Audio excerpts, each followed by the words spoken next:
6 تا از سسوته ترین کوکوهایی که میتونی درست کنی. برنجی که از شب قبل مونده رو نمیدونی باهاش چیکار کنی، باهاش کوکو برنج درست کن. عالیه.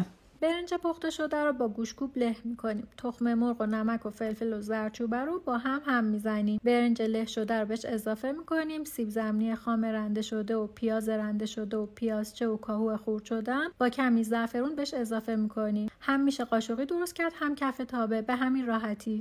کوکو ماستم فکر نکنم خورده باشی، ولی خیلی خوشمزه است. تخم مرغا رو با نمک و فلفل و زردچوبه ترکیب میکنیم. ماست و زعفرون هم اضافه میکنیم. آردم کم کم میریزیم. با همزن دستی هم میزنیم. حالا تره و هویج رنده شده رو اضافه میکنیم. روی روغن داغ میریزیم و در تابه رو میذاریم. خودشو که گرفت برمیگردونیم. نوش جون. اگه بچه‌هاتون بد غذان، کوکو قارچ براشون درست کنید.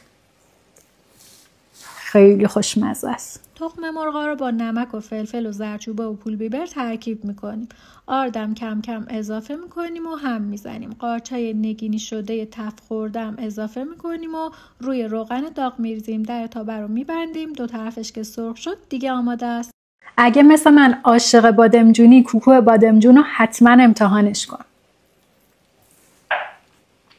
عالیه. تخم مرغ و نمک و فلفل و زردچوبه رو ترکیب میکنیم. آرد و کم کم اضافه میکنیم و هم میزنیم. قارچ نگینی تفت داده شده و پیازچه و بادمجون نگینی تفت داده شده و سیب زمینی نگینی آبپز شده و گوجه پوست گرفته نگینی هم با هم میزنیم. توی روغن داغ میریزیم. دو طرفش که سرخ شد آماده است.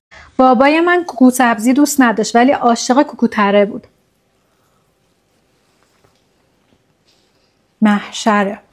تخم مرغ و نمک و فلفل و زردچوبه رو هم میزنیم. آرد و کم کم اضافه میکنیم. تره خرد شده و زرش کم اضافه میکنیم و توی روغن داغ میریزیم. یکم گردو هم بهش اضافه میکنیم و دو طرفش که سرخ شد آماده است.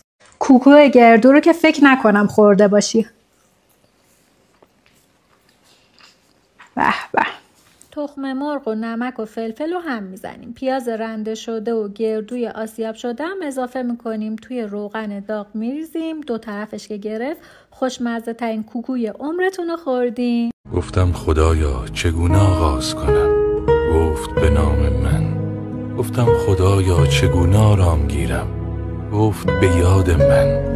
گفتم خدایا هیچ کسی کنارم نمانده، گفت به جز من. گفتم خدایا قلبم خالی است، گفت پر کن از عشق من. گفتم با این همه مشکل چه کنم، گفت توکل کن به من.